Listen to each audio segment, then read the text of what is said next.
지난주에 우연히 이 짤방으로 위조 지폐에 대한 그 영상을 잠깐 봤는데 그 내용이 참 흥미로웠습니다.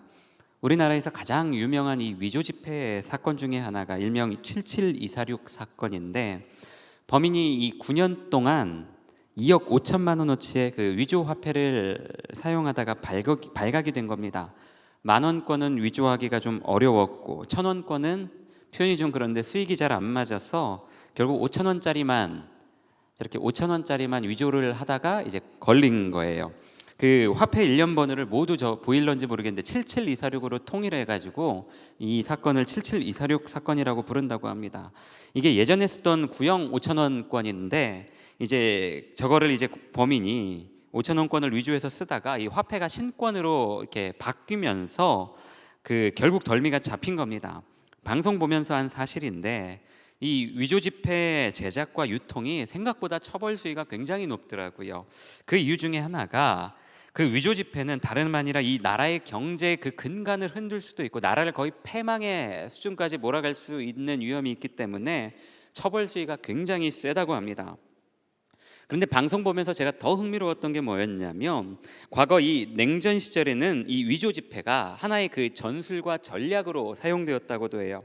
실제로 독일이 영국과 전쟁을 할 때 영국 파운드와 이 위조 지폐를 만들어서 영국을 혼란에 빠뜨리려고 시도한 적이 있다라고 합니다. 여러분, 전쟁이라는 게 무조건 이겨야 되고, 또 우리가 흔히 젖잘싸라고 하죠. 졌지만 잘 싸웠다, 이런 말이 허용이 되지 않기 때문에 수단과 방법을 가리지 말아야 되는구나. 그 영상을 보면서 제가 그런 생각이 들더라고요. 전쟁에서 이기려면 위조 지폐도 만들어야 되고 무슨 짓이든 다 할 수 있어야 되는 것 같습니다. 현재 러시아와 우크라이나 사태에서도 볼 수 있듯이 세계 곳곳에 지금도 충돌과 전쟁이 존재합니다.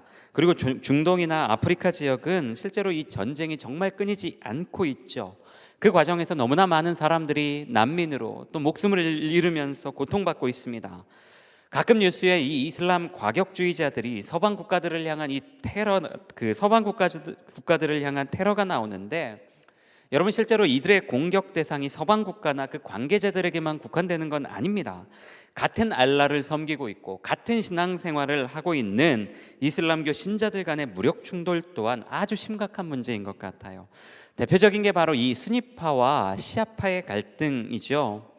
여러분, 이게 대단히 중요한 문제로 갈등하고 갈라선 것 같지만, 결국 이 예언자 무함마드가 후계자를 정하지 않는 과정 속에서, 그 후계자를 정하지 않고 사망하는 과정 속에서 그 후계자를 둘러싸고 시작된 이 권력 투쟁과 갈등이 결국 이 종교 분쟁으로 이어지게 된 겁니다. 앞서 말한 대로 같은 신을 믿으면서도 교리에 대한 다른 해석과 정치적 입장으로 인해 갈라섰는데, 그게 결국 이렇게 갈라서고 나서 서로 그냥 평화롭게 너는 너대로 신앙생활해라, 나는 나대로 하겠다, 이렇게 그 선을 지켰으면 참 다행이었으련만, 그게 아니라 지금 서로 죽고 죽이는 전쟁과 폭력이 끊이지 않고 있는 겁니다.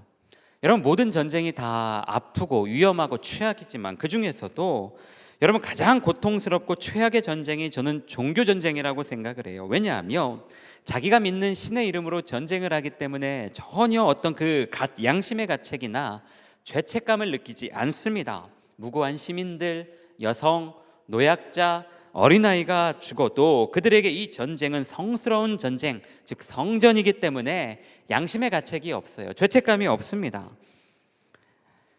절대 물러섬도 없고 타협할 여지도 없고, 한쪽이 완전히 멸망하고 몰살되기 전까지는 절대 끝나지 않는 전쟁이에요. 여러분, 그래서 저는 종교 전쟁이 제일 무섭고 위험하다고 봅니다. 여러분, 그런데 생각해 보면 종교라는 것 자체가 인간의 삶을 좀 위로하고 격려하고 평안하게 하면서 다시 일어날 수 있는 힘을 갖게 하기 위함이 가장 큰 목적인데, 종교의 문제로 서로 죽고 죽인다는 것 자체가 여러분 넌센스이자 비극 아닌가요? 우리가 잘 아는 철학자 마르크스가 종교는 인민의 아편이다라고 말했죠. 굉장히 유명한 말을 했는데, 어떤 논지와 맥락에서 이런 말을 했는지 정확하게는 모르겠지만, 여러분, 저도 저 말에 굉장히 공감이 되고 동의가 됩니다. 바른 이성과 판단이 없는 종교는 여러분 정말 마약이 맞아요. 아편이 맞습니다. 그것도 아주 지독한 마약이 되어서 사람들의 삶을 파괴시키고 파멸시키고 불행하게 합니다. 저와 여러분의 신앙은 지금 어떤 상태인가요? 제가 작년 11월에 로마서 설교를 한번 했는데 그 시작하면서 제가 기회가 될 때마다 로마서를 좀 같이 나누고 싶다고 했는데 이제서야 다시 로마서를 보게 됩니다. 제가 그때도 말했지만 여러분 이 바울의 로마서는 복음의 정수라고 불리는 아주 유명한 책이에요. 바울은 단 한 번도 방문한 적도 없고 만나지도 못한 이 로마의 교회와 교인들을 위해 이 책을 썼습니다. 이 로마서로 인해서 어거스틴이 회심했고 마르틴 루터와 같은 사람들에 의해 종교개혁이 일어났어요. 여러분 바울이 이 로마서를 쓴 목적이 몇 가지가 있는데 첫 번째는 제가 그때도 얘기했죠. 바울이 당시 고대인들의 관념 속에 땅끝으로 인식되고 있었던 그 스페인 선교, 그 스페인 선교를 준비하면서 이 로마 교회의 후원을 얻고 싶어 했어요. 그러려면 자기가 어떤 사람인지를 소개해야 했고 또 자기가 어떤 목적을 가지고 사역을 하는지 그걸 좀 알려줘야 했는데 그래서 인용한 개념이 바로 복음이었어요. 여러분 복음이 기독교 용어가 아니라고 제가 그때 얘기했죠. 그래서 인용한 개념이 복음이었는데 복음은 기독교 용어가 아니었어요. 당시에 이 로마인들은 황제가 즉위하거나 아니면 황제의 아들이 태어나면 유앙겔리온, 이 복음이라는 말을 썼습니다. 바울이 이 점에 착안을 해서 야 니들이 알고 있는 이 복음은 잘못된 거야. 이 세상의 진짜 주인은 로마 황제가 아니라 예수 그리스도시고 예수 그리스도께서 오신 이 사실이 우리에게 복음이다. 이걸 힘주어 말합니다. 여러분 말 한마디 잘못하면 이 목숨이 날아갈 수 있는 그런 시대에 이 적국의 심장부에 바울이 이 복음의 화살을 쏜 겁니다. 여러분 그리고 두 번째 이유가 있는데 이 두 번째 목적을 알아야 오늘 본문을 이해할 수 있어요. 오늘 이 두 번째 목적을 잘 이해하지 못하면 우리가 읽은 오늘 이 본문을 단순히 야 사람을 함부로 판단하면 안 된다, 그건 죄다, 그렇게 하면 하나님의 심판을 받는다, 너도 똑같은 죄인이니까 다른 사람에 대해서 평가하지 마, 이런 식으로 받아들이게 되는 거예요. 여러분 원래 이 로마 교회는 흩어진 유대인들, 디아스포라 유대인들이 세운 것으로 알려져 있는데 여러분 지금 우리도 마찬가지지만 같은 하나님, 같은 예수님을 믿어도 이들 사이에는 늘 어떤 이 논쟁과 시시비비가 끊이지 않았습니다. 어떤 논쟁, 어떤 시시비가 있었냐면 그 대표적인 주제가 바로 예수님의 부활이었는데 이 유대인 신자들 안에서도 예수님의 부활을 역사적 사실, 그러니까 예수님의 부활은 실제 일어난 일이야, 예수님이 다시 오신다고 약속하셨어, 이렇게 믿는 사람들이 있었던 반면 또 그 다른 부류의 사람들은 그건 허구야, 그냥 예수님이 그냥 내가 부활했다 그냥 은유적으로 비유적으로 그냥 표현하신 거야, 이런 그룹이 있었어요. 그리고 이 두 집단이 서로 충돌하는 일이 참 많았습니다. 또 이들만 충돌하는 게 아니라 그 로마에 살고 있는 정통 유대인들과 또 예수를 믿는 회심한 그리스도인, 회심한 유대인들, 이들 간의 어떤 그 충돌도 참 많았습니다.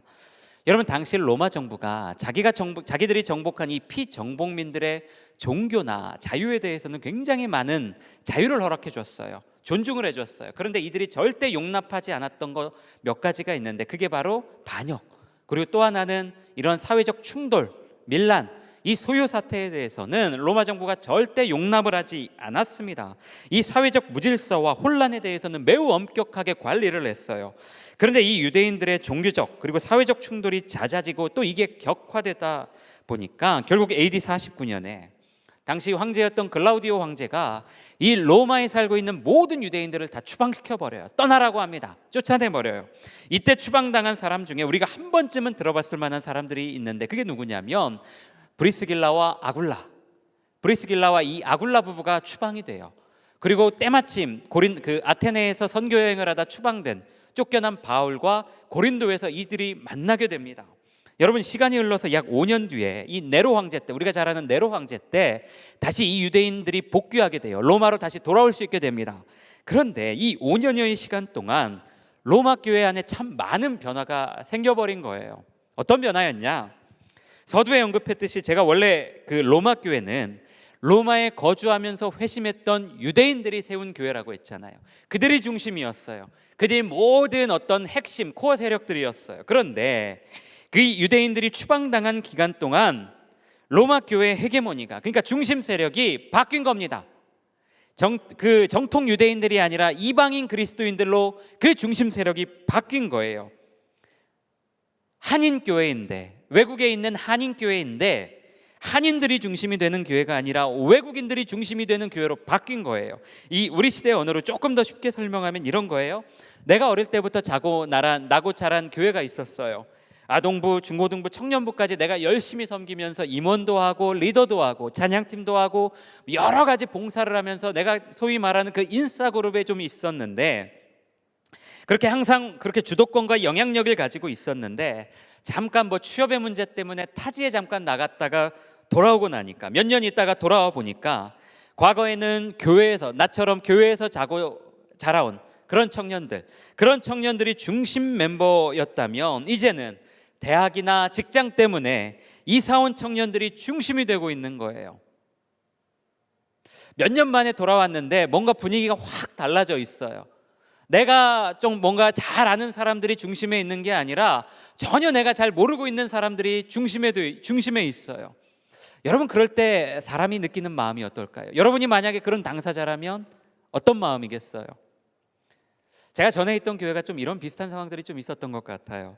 청년부가 예전에는 그 교회 교인 자녀들 중심으로 좀 이루어져 있었는데, 교역자가 이 교체되는 과정 중에서 현직 그 선교단체에서 사역하시는 간사님이 사역자로 오셨는데, 그때부터 그 선교단체 멤버들이 그 교회 청년부를 출석하게 되고 점점 많아지면서 그 코어 세력이 된 거예요.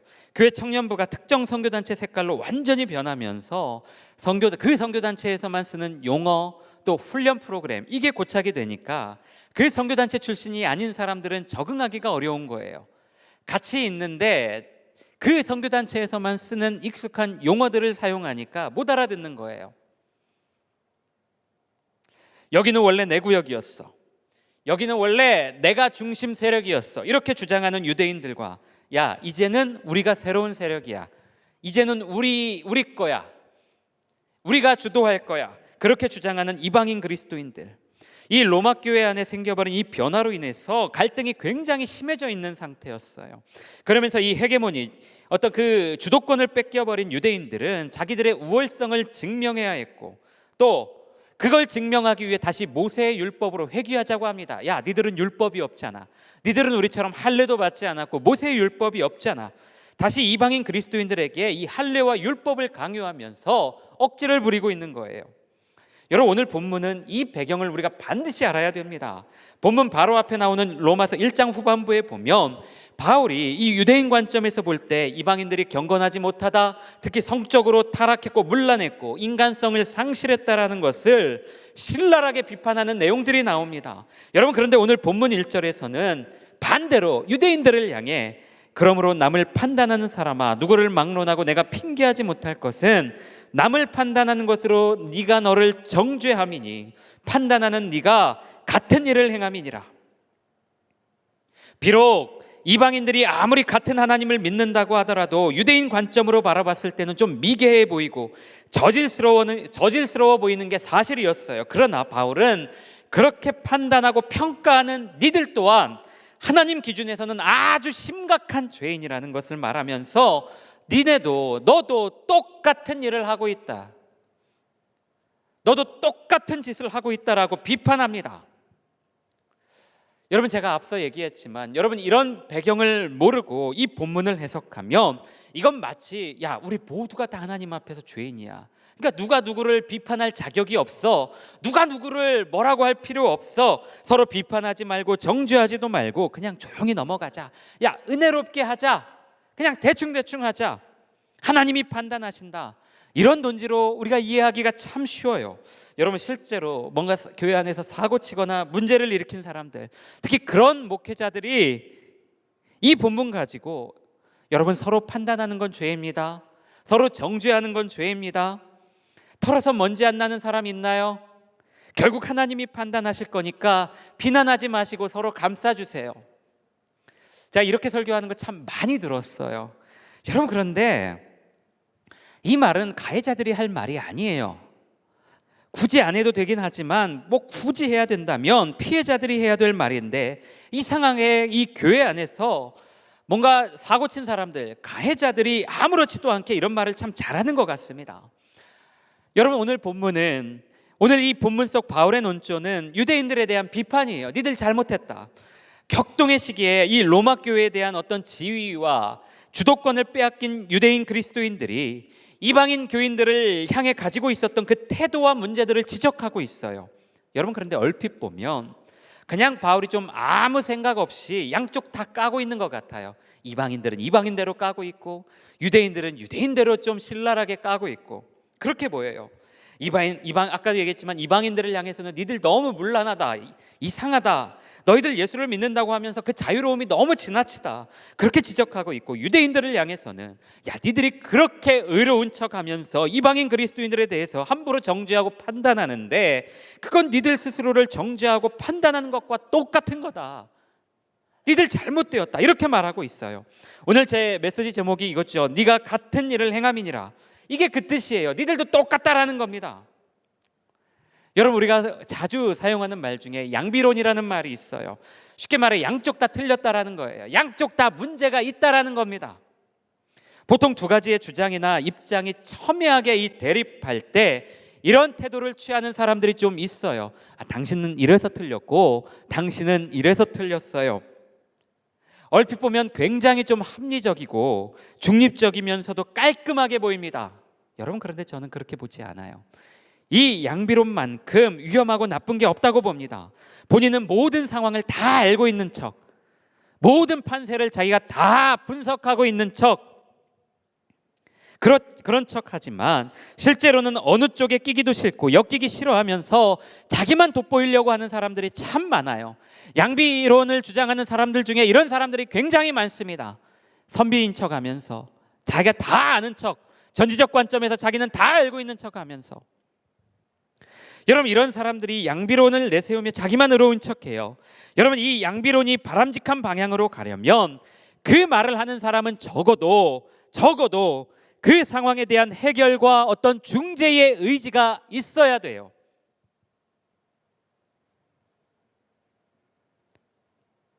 내가 이 조직과 공동체를 사랑하기 때문에 내가 좀 힘들고 욕을 좀 먹을지언정 양쪽의 의견과 이야기를 듣고 내가 좀 조율을 해보겠다, 내가 좀 중재를 해보겠다, 그런 의지가 있어야 돼요. 그게 바람직한 양비론입니다.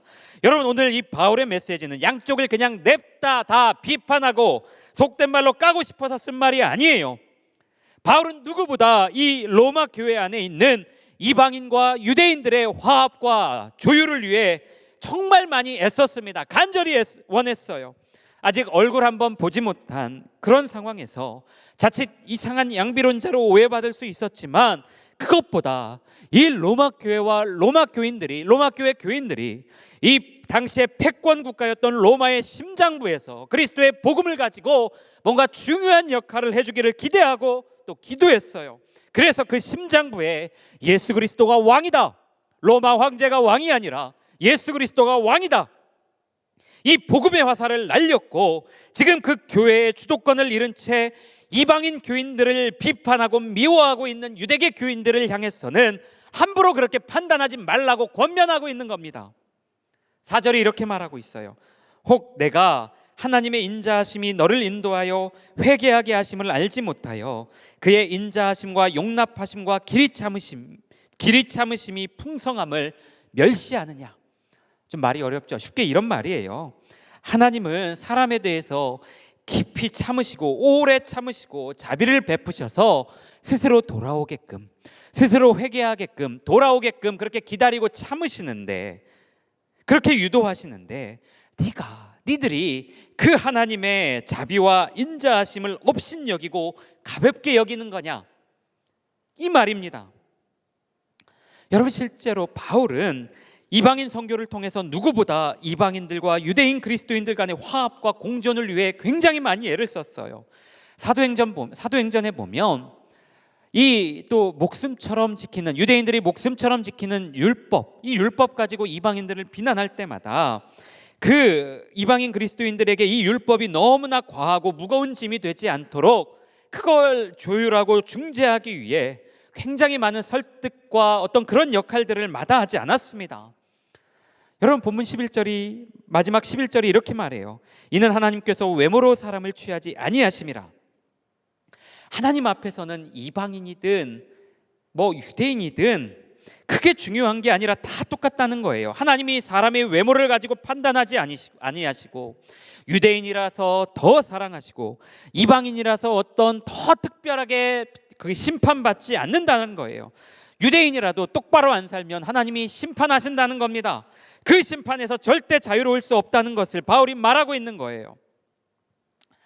제가 그 모교회 고향 그 모교회 그 고등부 시절에 제가 잘 따르던 선생님 한 분이 계셨어요.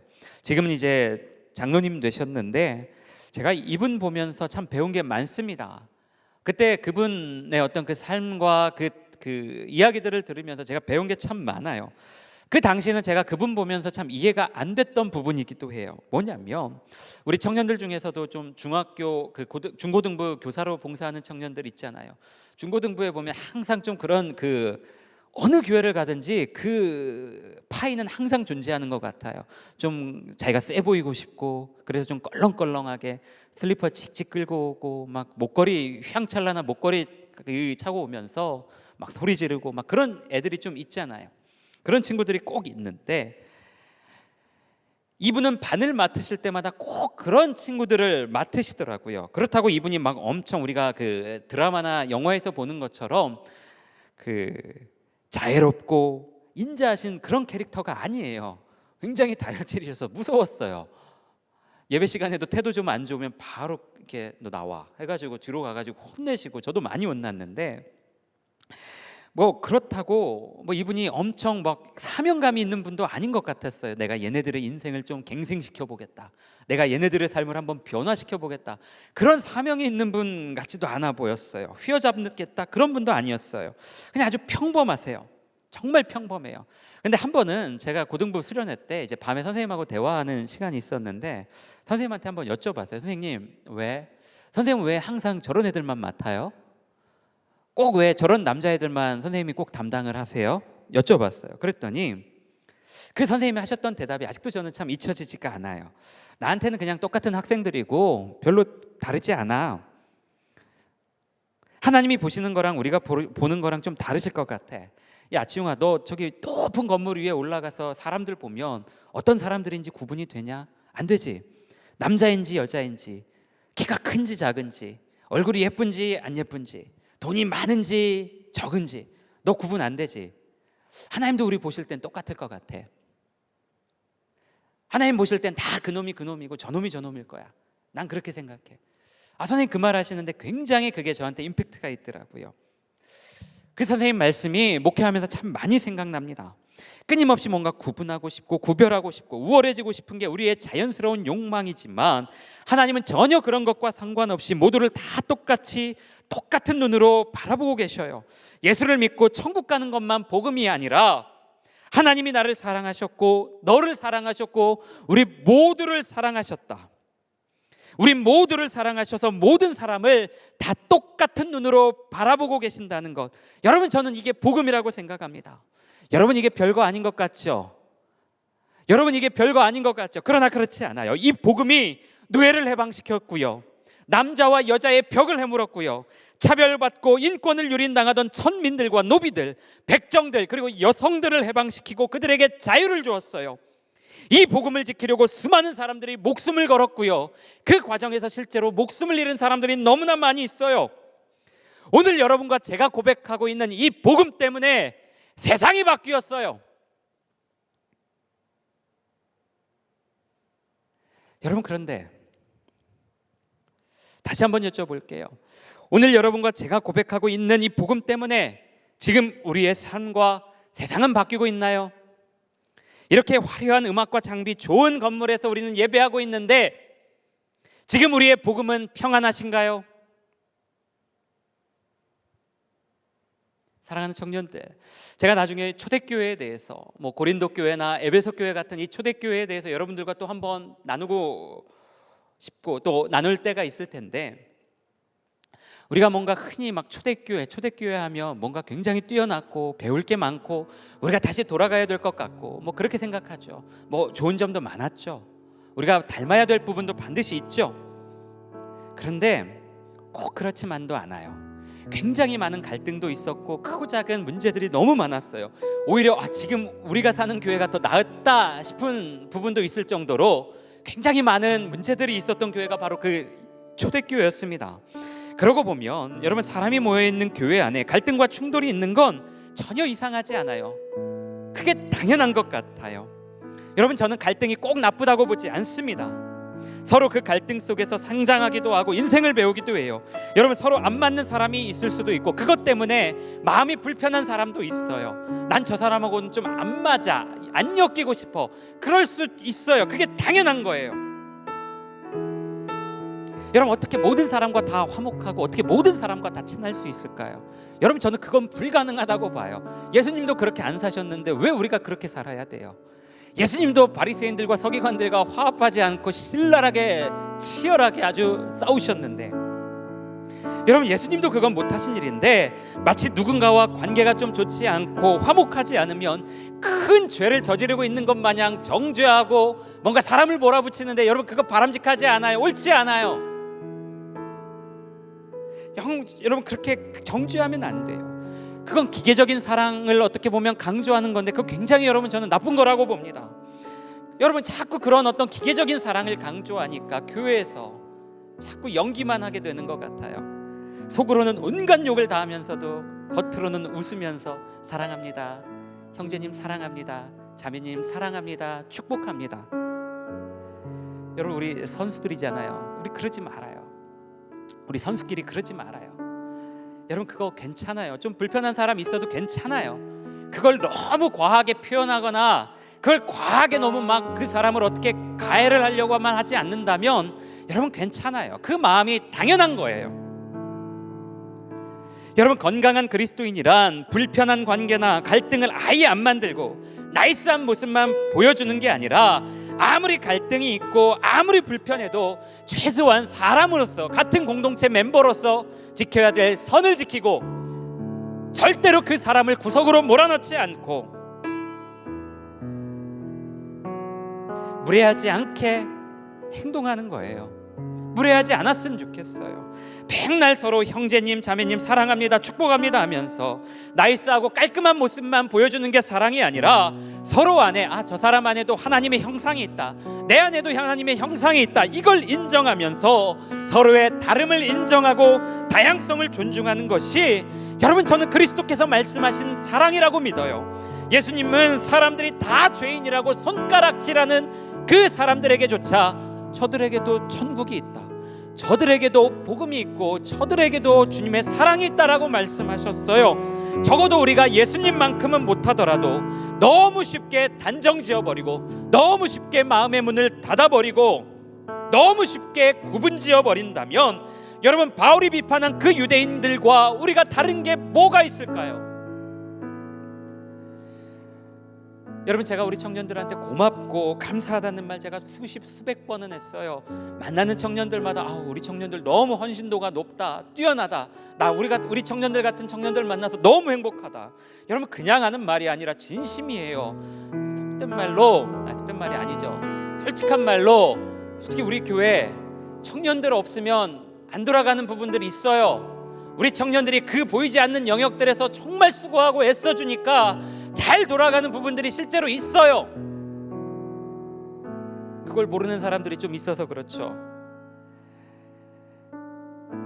그런데 한 가지 좀 부탁하고 아쉽고 좀 안쓰러운 건 다들 너무 경직되어 있는 것 같아요. 다들 뭔가 좀 너무 이렇게 좀 경직되어 있는 것 같아서 안쓰러워요. 그래서 제가 먼저 농담도 좀 하고 그 경직을 좀 풀어주고 싶고 자꾸 격려하고 싶은 게 그거예요. 제가 위로하는 설교만 하려고 하는 게 아니라 좀 그 경직됨을 풀어주고 싶은 거예요. 뭔가 좀 다들 쫓겨 있는 것 같아요. 반드시 뭔가를 이뤄내야 되고 해내야 되고, 그 강박관념이 있어서 그런지 너무 경직되어 있어 보여요. 여유가 없어 보여요. 지금도 충분히 잘하고 있고 앞으로도 잘할 것 같은데 다들 너무 자기 자신을 막 구석으로 몰아붙이고 있는 것 같아서 제가 그게 좀 안쓰러워서 자꾸 격려하려고 그러는 거예요. 여러분만큼 잘하는 사람들 없다고, 여러분만큼 뛰어난 청년들 없다고. 여러분 좀 그러지 않았으면 좋겠어요. 여러분 우리가 뭐 대단한 일 한다고 생각하지만 그렇지 않아요. 여러분 우리가 뭐 그렇게 대단한 일 한다고 그렇게 경쟁하고 경직되어 있고 서로 막 상처 주고 날선말을 막 뱉어내고 서로 감시하고, 왜 우리가 그렇게 살아야 돼요? 여러분 교회에서 왜 그렇게 살아요? 밖에서 이미 충분히 그렇게 살고 있는데 왜 교회에서까지 와서 우리가 왜 그렇게 살아야 돼요? 교회에서는 서로 사랑해야죠. 격려해야죠. 잘 살고 있는지 확인하고 물어보고 서로 응원해야죠. 여러분 왜 그렇게 쫓기듯이 우리가 교회 사역해야 될까요? 여러분 다들 행복하자고 예수 믿잖아요. 여기 나온 사람들 다 그것 때문에 예수 믿는 거 아니에요? 여기 나온 사람들 다 예수 믿고 좀 행복하고 싶어서, 예수님 때문에 좀 살아갈 힘을 얻고 싶어서 여기 나온 거 아니에요? 다들 지친 마음 위로받고 힘을 얻어서 이 어려운 세상 잘 견디기 위해 교회 다니고 신앙생활하는 거잖아요. 그런데 왜 다들 그렇게 좀 긴장하고 있고 경직되어 있고 다들 왜 여기에서까지 그렇게 치열하게 뭔가를 이뤄내야 되나요? 여러분 존재 자체가 이미 스페셜하고 귀하고 복된 사람들인데 우리가 여기서 뭘 그렇게 더 증명해야 될까요? 여러분 제가 결혼하기 전에 제가 누나가 셋인데 작은 누나하고 좀 심하게 싸운 적이 있어요. 돈 문제 때문에. 제가 결혼 앞두고 돈 문제 때문에 저희 작은 누나하고 좀 심하게, 그것도 부모님 보는 앞에서 싸운 적이 있어요. 뭐 저희 작은 누나가 토목기사 하는데 굉장히 성격이 보이시해요. 털털하고요. 그래서 누나는 그런 거 1도 신경 안 써요. 그냥 누나는 그냥 지금도 뭐 잘 지내고 있어요. 저 누나랑 굉장히 친해요. 조카들하고도 친하고. 근데 저는 그게 늘 마음에 걸려요. 남아요. 왜? 부모님 앞에서 그렇게 싸워가지고 부모님한테 너무 큰 불효를 한 것 같아서 그게 늘 마음에 걸려요. 아무리 화해를 하고 잘 지내고 있다고 한들 그게 살면서 순간순간 생각나서 부모님께 죄송하고 마음에 걸릴 때가 있어요. 자식들이 부모 앞에서 그렇게 싸우는 것만큼 불효가 없는데, 여러분 우리 다 부모님, 우리 하나님 부모라고 고백하잖아요. 아버지 되신 하나님, 우리 부모님 되신 하나님이라고 우리 그렇게 고백하잖아요. 그럼 우리가 어떻게 살아야겠어요? 여러분 우리 조금만 더 여유 있게 나를 바라봐주고 옆에 있는 지체를 바라봐주고 우리가 좀 서로를 그렇게 다 바라봐줬으면 좋겠어요. 두 손 높이 들고 찬양하고 막 내일 주님 다시 오실 것 같이 막 그렇게 열광하면서 찬양하는 것도 중요하고 너무나 감사한데, 오늘 내 옆에 있는 사람에게, 오늘 내가 아는 누군가에게 조금만 더 관심 가져주고 어떻게 지내는지 물어봐주고 주목해주는 것도 여러분 저는 좋은 것 같아요. 사람에게 관심 없는 교회가, 여러분 그 사람 없는 관심 없는 교회에 예수의 생명이 있겠어요? 여러분 사람에게 관심 없는 교회 안에 그리스도의 복음이 있겠어요? 자기가 가진 신앙과 순결과 가치를 지키기 위해 사람에게 무례하고 사람에게 함부로 대하는 것이 과연 바람직한 일이겠어요? 여러분 가끔 신앙이 굉장히 좋다라고 그렇게 평가받고 그렇게 보여지는 청년들을 만날 때가 있어요. 또 성도들을 뵐 때가 있어요. 그런데 그런 성도들일수록, 그런 청년들일수록 더 따뜻하고 포용적이고 수용하는 게 아니라 왜 그렇게 무례한지 모르겠어요. 자기가 믿는 그걸 막 관철시키려고 왜 그렇게 무례하게 행동하는지 모르겠어요. 지난주에 이제 우리 청년들 대상으로 설문 시작했잖아요. 우리 오늘 좀 참여가 저조한데 우리 여기 있는 청년들만이라도 좀 이따가 끝나고 꼭 그 설문 좀 해주셨으면 좋겠어요. 제가 예배 마치고 이제 설교 다 끝나고 사역 마치고 이제 가방 챙기고 가기 전에 설문했지 해가지고 잠깐 봤는데 지난 주일 기준으로 한 70명 정도 했더라고요. 근데 제가 잠깐 읽다가 닫았어요. 역대급이더라고요. 제가 이제까지 10년이 넘는 기간 동안 설문을 했는데 와우, 역대급이더라고요. 제가 마음이 너무 힘들어가지고 얼른 닫았어요. 안 그래도 지금 몸도 피곤하고 한데 지금은 이렇게 제가 받아들일 만한 어떤 마음의 여유도 없고 좀 용기가 안 나서 얼른 닫았어요. 이제 제가 이번 주 설교고 다음 주도 설교고 이제 2주 연속 설교인데 이제 설교 없는 주에 좀 제가 마음의 준비를 하고 보려고 합니다. 여러분들 굉장히 아주 리얼하게 날 것 그대로의 얘기들을 써주셔서 너무나 감사했어요. 제가 수련회 때도, 겨울 수련회 때도 얘기했지만 이 10년 동안 10년 넘게 청년부 사역하면서 매년 이 설문조사를 했는데 받고 나면 참 며칠은 아파요. 힘들어요. 뭐 많은 청년들이 격려도 해주고 좋은 말 해주는데 그래도 일부 청년들은 좀 아쉬운 것들에 대해서 아주 신랄하게 씁니다. 그거 읽고 나면, 보고 나면 며칠은 진짜 아파요. 마음이 되게 힘들어요. 몸도 아프고 마음도 아프고. 그런데 여러분, 저 10년 동안 단 한 번도 이거 거른 적 없어요. 왜요? 더 좋은 공동체 하고 싶어서, 청년들 이야기 더 잘 듣고 싶어서 한 번도 제가 이거 안 한 적 없습니다. 제가 여러분 이렇게 말했다고 해서 아직 설문 안 한 청년들 저 배려하지 않아도 괜찮아요. 여러분들 하고 싶은 말 거기에 다 쓰세요.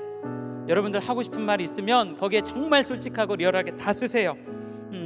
여러분의 솔직한 이야기 좀 들려주세요. 저나 우리 교역자들이 잘 듣겠습니다. 여러분, 저는 우리 공동체의 소망을, 저는 우리 청년들의 어떤 그 소망을, 제가 바라는 우리 청년들이 이런 모습이 되었으면 좋겠다 하는, 우리 공동체가 이런 모습이 되었으면 좋겠다 하는 그런 소망을 제가 말 한마디 하면 막 착착착 움직여주고 저한테 박수 쳐주고 저한테 무조건 막 응원해주고 그런 일사불란함에서 찾고 싶지 않아요. 수많은 사람들이 막 모여드는 어떤 그런 행사에서 찾고 싶지도 않고요.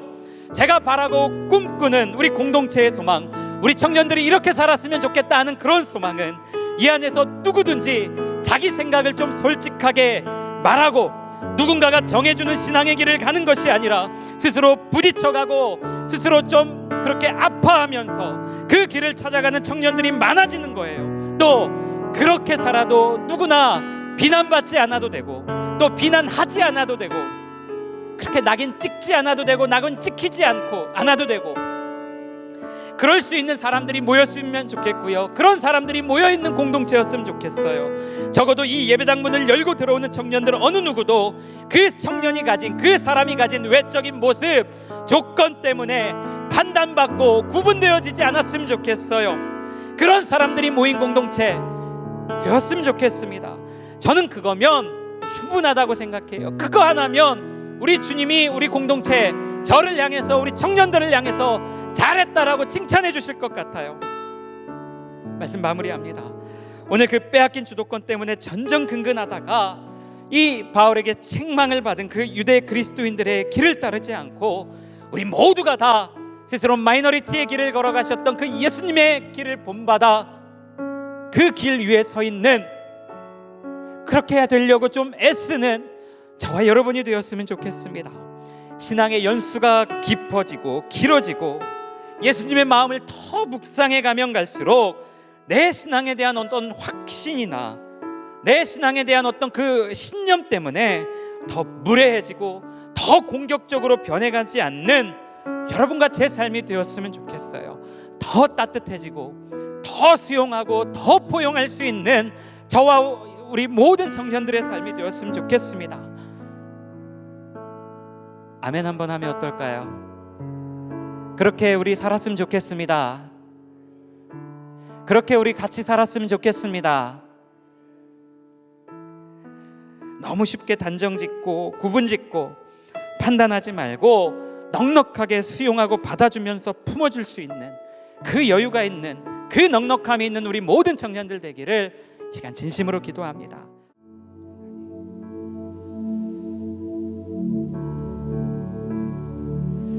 사랑의 주님, 빼앗긴 주도권 때문에 분노하며 같은 예수 그리스도를 고백하면서도 그 이방인 형제들을 끊임없이 미워하며 끊임없이 구분짓고 자신들의 우월성을 더 증명하려 했던 로마 교회의 교인들의 모습을 보며 하나님, 우리의 삶을 정직하게 비춰봅니다.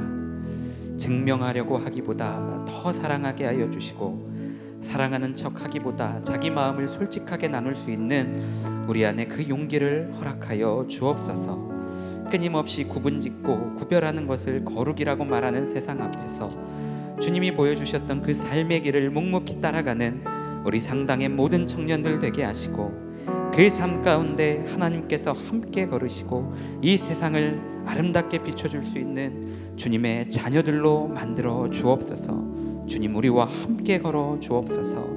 그렇게 행하실 그 주님을 기대합니다. 주님 사랑합니다.